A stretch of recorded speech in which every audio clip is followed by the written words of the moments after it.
ಗದ್ದಿಗೆ ವೀರಾಂಜನೇಯ ಸ್ವಾಮಿ ಈ ಸನ್ನಿಧಾನ ತುಂಬಾ ಪವರ್ಫುಲ್ ಆಗಿದೆ. ನಾನು ಏನ್ ಮನ್ಸಲ್ಲಿ ಏನ್ ಅನ್ಕೊಂಡು ಬಂದ್ರು ಇಲ್ಲಿ ನೆರವೇರುತ್ತೆ. ಒಂದೊಂದು ಪ್ರಾಪರ್ಟಿ ಸೇಲ್ ಆಗ್ತಿರ್ಲಿಲ್ಲ, ಅದು ಪ್ರಾಪರ್ಟಿ ಇಷ್ಟಕ್ಕೆ ಸೇಲ್ ಆಗುತ್ತೆ ಅಂತೇಳಿ ಆಂಜನೇಯ ಸ್ವಾಮಿ ಪ್ರಸಾದ ಕೊಟ್ಟರು. ಆ ಪ್ರಸಾದ ಅದಾದ್ಮೇಲೆ ಇನ್ನೂ ನಂದು 2-3 ಕೆಲಸಗಳು ಕೇಳಿದೆ, ಅದು ಆಗಿದೆ. ಬಟ್ ಯಾವುದೂ ಫೇಲ್ಯೂರ್ ಆಗಿಲ್ಲ, ಇಲ್ಲಿ ತನಕ ಎಲ್ಲ ಸಕ್ಸಸ್ ಆಗಿದೆ. ಆಂಜನೇಯನ ಹತ್ರ ತುಂಬಾ ಪವರ್ಫುಲ್ ಆಗಿದೆ.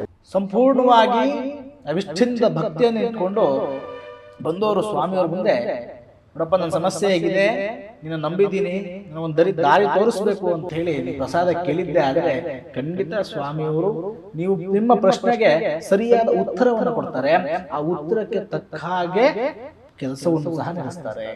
ಎಷ್ಟು ಸಾಹಸವಂತ ನೀನೇ ಬಲವಂತ. ವೀಕ್ಷಕರೇ, ಕರ್ನಾಟಕದಲ್ಲಿರುವ ಎಲ್ಲ ಪ್ರಸಿದ್ಧ ದೇವಸ್ಥಾನಗಳನ್ನು ನಿಮಗೆ ಪರಿಚಯ ಮಾಡಿಸುವುದೇ ನಮ್ಮ ಟಿವಿ ಕನ್ನಡ ವಾಹಿನಿಯ ಉದ್ದೇಶ. ಟಿವಿ ಕನ್ನಡ. ಈಗ ನಾವು ನಿಮಗೆ ಪರಿಚಯ ಮಾಡಿಸಲು ಹೊರಟಿರುವ ದೇವಸ್ಥಾನ ಗದ್ದುಗೆ ವೀರ ಆಂಜನೇಯ ಸ್ವಾಮಿ ದೇವಸ್ಥಾನ. ಈ ದೇವಸ್ಥಾನ ಇರುವುದು ಬೇಲೂರು ರಸ್ತೆ, ಸಿದ್ಧಾರ್ಥ ನಗರದ ಎದುರು, ಜಡ್ಜ್ ಕ್ವಾರ್ಟರ್ಸ್ ಹತ್ತಿರ ಹಾಸನದಲ್ಲಿದೆ. ಬೆಂಗಳೂರಿನಿಂದ ಸರಿಸುಮಾರು 180 ಕಿಲೋಮೀಟರ್ ಸಮೀಪದಲ್ಲಿದೆ.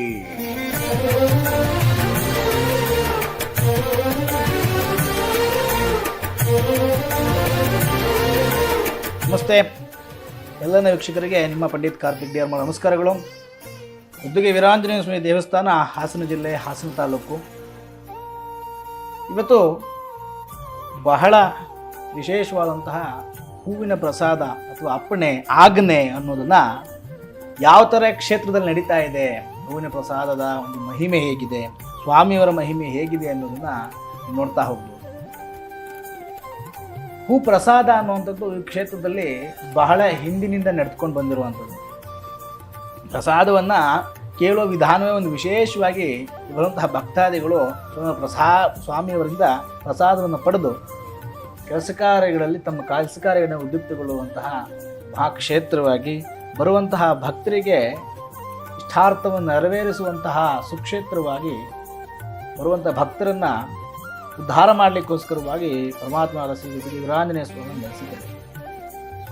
ಯಾವ ರೀತಿ ಏನಂತದ್ದಾದರೆ, ಇಲ್ಲಿ ಬಹಳ ಜನಕ್ಕೆ ಬಹಳ ಸಮಸ್ಯೆಗಳು, ಬೇರೆ ಬೇರೆ ರೀತಿಯ ಸಮಸ್ಯೆಗಳು ಅನುಭವಿಸ್ತಾ ಇರ್ತಾರೆ.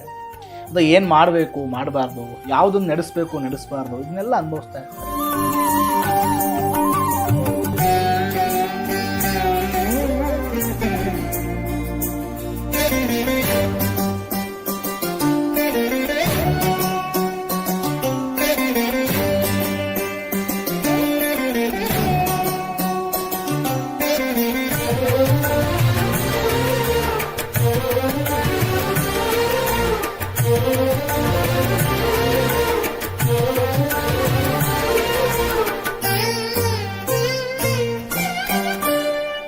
ಕ್ಷೇತ್ರದಲ್ಲಿ ಹೂವಿನ ಪ್ರಸಾದ ಒಂದು ವಿಶೇಷವಾದಂಥದ್ದು. ನೀವು ನೋಡ್ತಿರೋ ಹಾಗೆ ಸ್ವಾಮಿಯವರಿಗೆ ನಾವು ಹೂವನ್ನು ಮುಡಿಸಿರ್ತೀವಿ.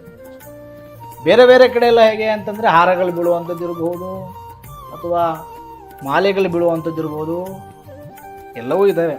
ಆದರೆ ಆಯಾ ಕ್ಷೇತ್ರಕ್ಕೆ ಸಂಬಂಧಪಟ್ಟಂತೆ ಸತ್ಯಾಸತ್ಯಗಳನ್ನು ಆಯಾ ಕ್ಷೇತ್ರದ ದೇವತೆಗಳು, ಅದರುವಂತಹ ಭಕ್ತಾದಿಗಳು ನೋಡ್ತಾರೆ. ಆದರೆ ಈ ಸ್ವಾಮಿಯವರ ಹತ್ರ ಹೂವಿನ ಪ್ರಸಾದ ಒಮ್ಮೆ ಆಯಿತು ಅಂದರೆ, ಆ ಮಾತನ್ನು ಅವರು ನಡೆಸ್ಕೊಡ್ತೀನಿ ಅಂತ ಕೊಟ್ಟರು ಅಂತಂದರೆ ಯಾವುದೇ ಕಾರಣಕ್ಕೂ ಆ ಮಾತನ್ನು ಅವರು ತೆಗೆದು ಹಾಕೋದಿಲ್ಲ. ಅಷ್ಟು ವಿಶೇಷವಾದಂತಹ ಒಂದು ಸುಕ್ಷೇತ್ರ ಸ್ವಾಮಿಯವರ ಶ್ರೀ ಗುರು ಗದ್ದುಗೆ ವೀರಾಂಜನೇಯ ಸುಕ್ಷೇತ್ರ.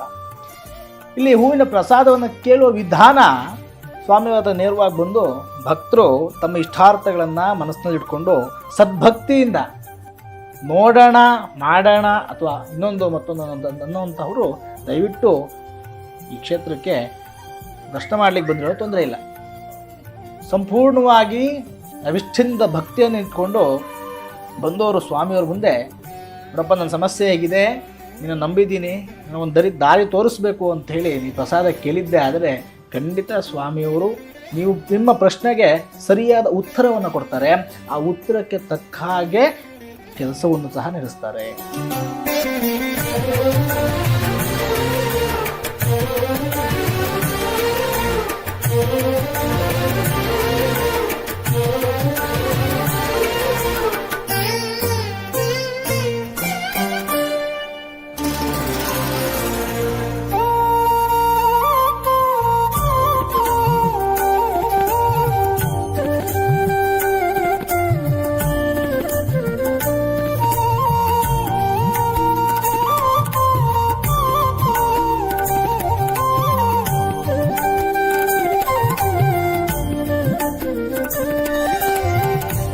ನಮಸ್ಕಾರ, ದರ್ಶನ್ ಅಂತ.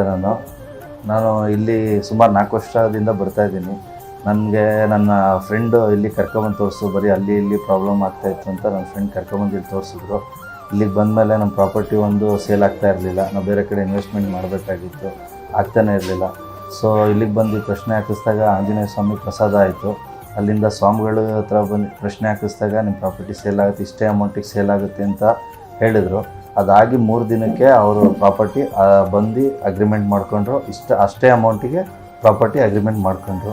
ಅದಾದಮೇಲೆ ನಾನು ಬೇರೆ ಊರಲ್ಲಿ ಕೆಲಸ ಮಾಡ್ತಿದ್ದೆ, ಓಡಾಡೋಕ್ಕೆ ತುಂಬ ತೊಂದರೆ ಆಗ್ತಿತ್ತು. ಅಲ್ಲಿಂದ ಆಮೇಲೆ ಇಲ್ಲಿ ಬಂದು ಪ್ರಶ್ನೆ ಮತ್ತೆ ಮಾಡಿಸಿದಾಗ ಆಗುತ್ತೆ, ನೀವು ಬೆಂಗಳೂರಿಗೆ ಬರ್ತೀರಾ ಅಂತ ಹೇಳಿದ್ರು. ಅದೇ ಥರ ಬೆಂಗಳೂರಿಗೆ ಆಗಿತ್ತು. ಮತ್ತು ಅದಾಗಿ 1 ತಿಂಗಳಿಗೆ ಬೆಂಗಳೂರಿಗೆ ನನಗೆ ಪೋಸ್ಟಿಂಗ್ ಆಯಿತು.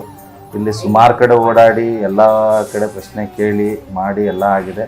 ಬಟ್ ಇಲ್ಲಿ ಬಂದಾಗ ನಮಗೆ ತುಂಬ ಬೇಗ ಆಶೀರ್ವಾದ ಸಿಗುತ್ತೆ ಮತ್ತು ಕೆಲಸನೂ ಆಗುತ್ತೆ. ಸ್ವಾಮಿಗಳು ಅಷ್ಟೇ ಪರ್ಫೆಕ್ಟಾಗಿ ಹಿಂಗೆ ಆಗುತ್ತೆ ಅಂತ ಹೇಳ್ತಾರೆ. ನನಗಂತೂ ಎಲ್ಲ ಒಳ್ಳೆಯದಾಗಿದೆ.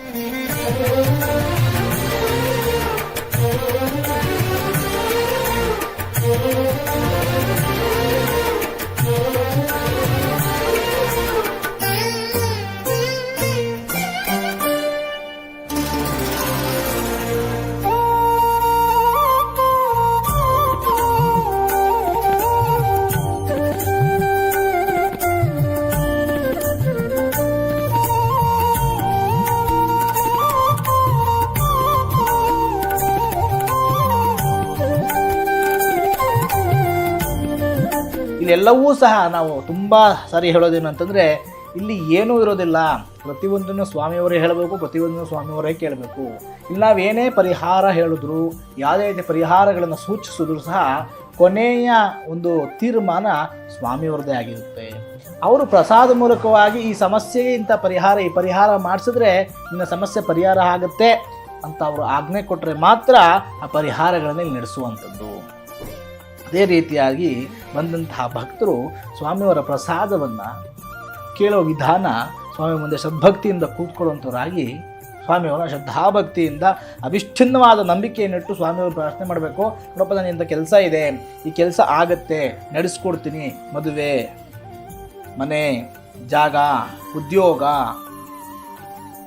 ಇಂಥ ಕೆಲಸಗಳನ್ನ ನಾನು ಕೇಳ್ತಾ ಇದ್ದೀನಿ, ಇಂಥ ಜಾಗದಲ್ಲಿ ನಾನು ಹೋಗ್ತಾ ಇದ್ದೀನಿ, ನನಗೆ ಅದು ಅನುಕೂಲ ಆಗುತ್ತೋ ಇಲ್ಲ ಅಡ್ಡಿ ಆಗುತ್ತೋ, ಒಳ್ಳೆಯದಾಗುತ್ತೋ ಕೆಟ್ಟದಾಗುತ್ತೋ ಅನ್ನೋದನ್ನು ನೀವೇ ಸ್ವತಃ ನಿಮ್ಮ ಅದೃಷ್ಟವನ್ನು ನೀವೇ ಪರೀಕ್ಷೆ ಮಾಡಿ ನೋಡುವಂತಹ ಮಹಾಕ್ಷೇತ್ರ.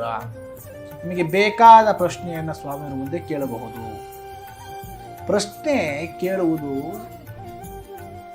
ಒಳ್ಳೆಯ ಕಾರ್ಯಕ್ಕೋಸ್ಕರವಾದರೆ ಖಂಡಿತ ಸ್ವಾಮಿಯವರು ನಿಮಗೆ ಒಳ್ಳೆಯ ಅಭಯವನ್ನು ನೀಡಿ ನಿಮ್ಮ ಕಷ್ಟ ಕಾರ್ಪಣ್ಯಗಳನ್ನು, ನಿಮ್ಮ ಸಮಸ್ಯೆಗಳನ್ನು ದೂರ ಮಾಡಲಿಕ್ಕೆ ಅವರು ಒಮ್ಮೆ ಅಪ್ಪಣೆ ಕೊಟ್ಟರೆ ಸಹ ಖಂಡಿತವಾಗೂ ಸಹ ಆ ಕೆಲಸ ನಡೀತಾ ಹೋಗ್ತದೆ. ಆ ರೀತಿಯಾಗಿ ಪ್ರಸಾದವನ್ನು ಕೇಳಿ ತುಂಬ ಜನ, ಬೇರೆ ಬೇರೆ ಜನಗಳು ಬೇರೆ ಬೇರೆ ರೀತಿಯ ಅನುಕೂಲವನ್ನು ಪಡೆದಿರುವಂತಹ ಬಹಳ ಜನ ಇದ್ದಾರೆ.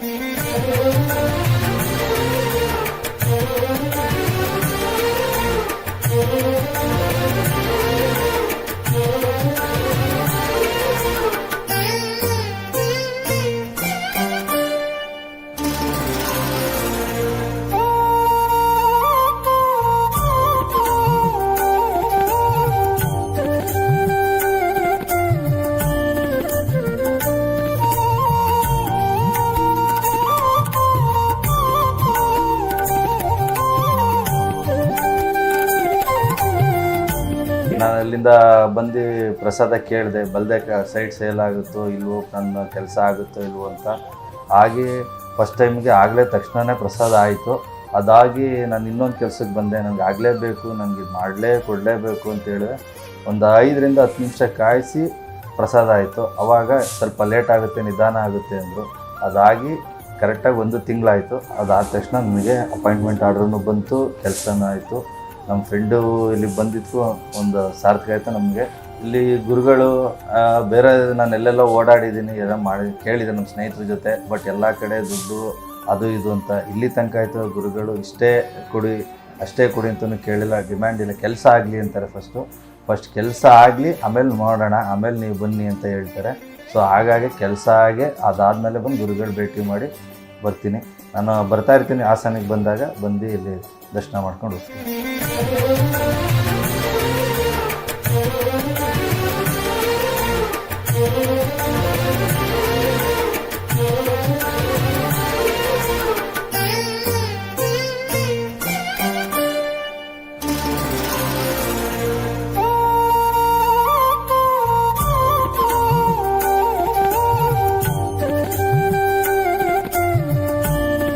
ಈಗ ಮೊನ್ನೆ ಅಷ್ಟೇ ನಮ್ಮ ಒಬ್ಬ ಭಕ್ತರು ಸ್ವಾಮಿ ಬೆಳಗ್ಗೆ ಪ್ರಸಾದ ಕೇಳಿದ್ರು, ನೋಡಪ್ಪ ಇಂಥ ಕೆಲಸ ಹೀಗಿದೆ, ಈ ಕೆಲಸದಲ್ಲಿ ನನಗೆ ಸಕ್ಸಸ್ ಆಗಬೇಕು ಅಂತೇಳಿ ಬೆಳಗ್ಗೆ ಪ್ರಸಾದ ಕೇಳಿ ಸಂಜೆ ಫೋನ್ ಮಾಡ್ತಾರೆ, ಗುರುಗಳೇ ಆ ಕೆಲಸ ಫೋನ್ ಬಂದಿತ್ತು, 90% ಕೆಲಸ ಮುಗ್ದಿದೆ ಗುರುಗಳೇ, ಆ ಸ್ವಾಮಿನ ನನ್ನ ಜೀವ ಇರೋ ತನಕ ಮರೆಯೋದಿಲ್ಲ ಅಂತೇಳಿ.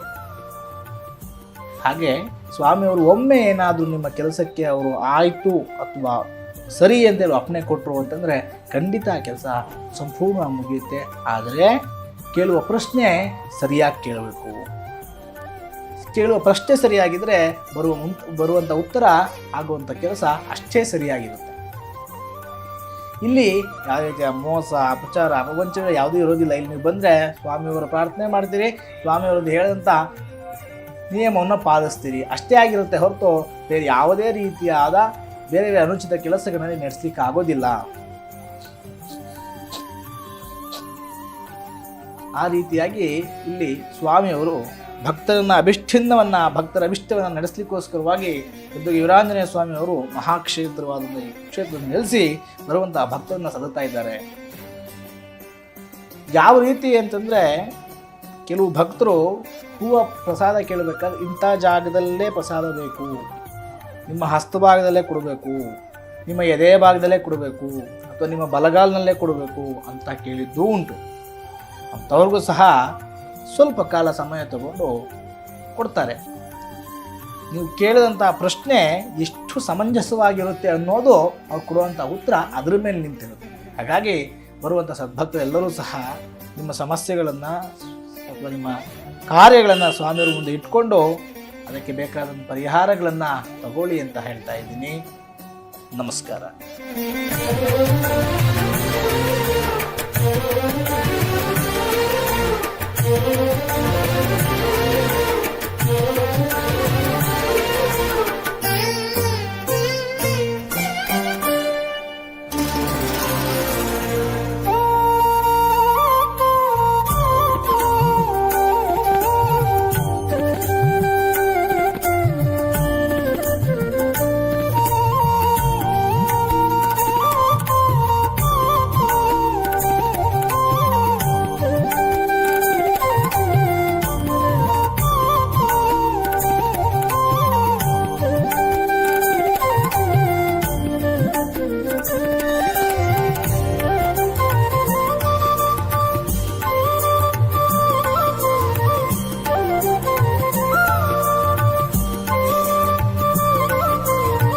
ಈಗ ಅಲ್ಲಿ ಇಲ್ಲಿ ಹೋಗ್ತಾ ಇರ್ತಾರೆ. ಫಸ್ಟ್ ಆಫ್ ಆಲ್ ದೇವ್ರ ಆಶೀರ್ವಾದ ಇರಬೇಕು. ಯಾರೇ ಇಲ್ಲಿಗೆ ಬರಬೇಕು ಅಂದರೆ ದೇವ್ರ ಆಶೀರ್ವಾದ ತುಂಬ ಮುಖ್ಯ. ಯಾರ್ಯಾರು ಅಲ್ಲಿ ಇಲ್ಲಿ ಹುಷಾರಿಲ್ಲ, ಅಲ್ಲೋಗಿ ಸಿಗಾಕೊಂಡೆ, ನಂಗೆ ಕೆಲಸ ಆಗ್ತಿಲ್ಲ, ನಾನು ಸಾಲದಲ್ಲಿದ್ದೀನಿ, ಅಲ್ಲಿ ಇಲ್ಲಿ ಅಂತ ಎಲ್ಲೆಲ್ಲೋ ಸುತ್ತಿ 5,000 10,000 ಕೊಟ್ಟು ನಾನು ಆ ಪೂಜೆ ಮಾಡಿಸ್ತೆ ಈ ಪೂಜೆ ಮಾಡಿಸ್ತೆ ಅಂತಾರೆ. ಆ ಪೂಜೆ ಎಲ್ಲ ಏನೂ ಬೇಡ. ಇಲ್ಲಿ ಬಂದು ಒಂದು ಸತಿ ಸ್ವಾಮಿ ದರ್ಶನ ಮಾಡ್ಕೊಂಡು ಗುರುಗಳನ್ನ ಪ್ರಶ್ನೆ ಮಾಡಿಸಿದ್ರೆ ನಿಮ್ಗೆ ಎಲ್ಲದಕ್ಕೂ ಪರಿಹಾರ ಸಿಗುತ್ತೆ. ನನಗೆ ಎಲ್ಲ ಕೆಲಸ ಆಗಿದೆ, ಇಲ್ಲ ನಾನು ಬೇರೆ ಊರಿಗೆ ಓಡಾಡಬೇಕು ಅಂದರೆ ನಾನು ಫ್ಯಾಮಿಲಿ ಬಿಟ್ಟು ಅಲ್ಲೂ ಮನೆ ಮಾಡಿ ಎಲ್ಲ ಓಡಾಡಬೇಕಾಯಿತು. ಈಗ ಆರಾಮಾಗಿ ಬೆಂಗಳೂರು ಇಲ್ಲಿ ಶನಿವಾರ ಭಾನುವಾರ ಹಾಸನಲ್ಲಿ ಇರ್ತೀನಿ.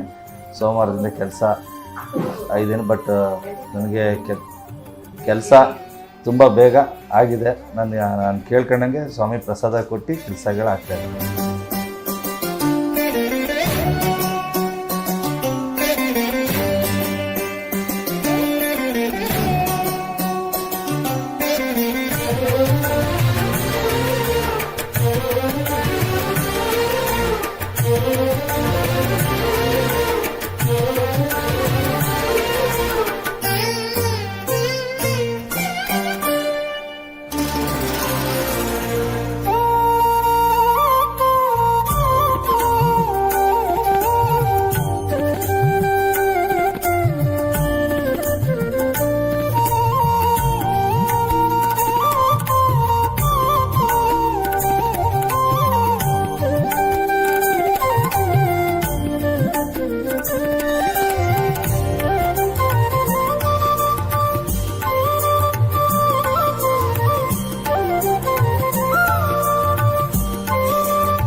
ಕೇಳಿದ್ರಲ್ಲ ವೀಕ್ಷಕರೇ, ಈ ದಶಮಹಾಯಾಗದಿಂದ ಯಾರಿಗೆಲ್ಲ ಉಪಯೋಗ ಅನ್ನುವುದನ್ನು ತಿಳಿದುಕೊಂಡಿದ್ದೀರಾ?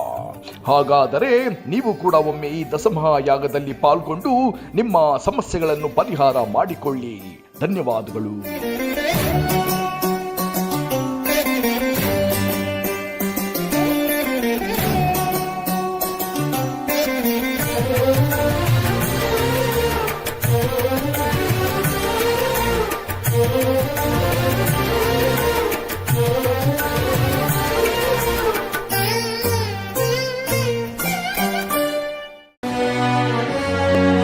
ಟಿವಿ ಕನ್ನಡ.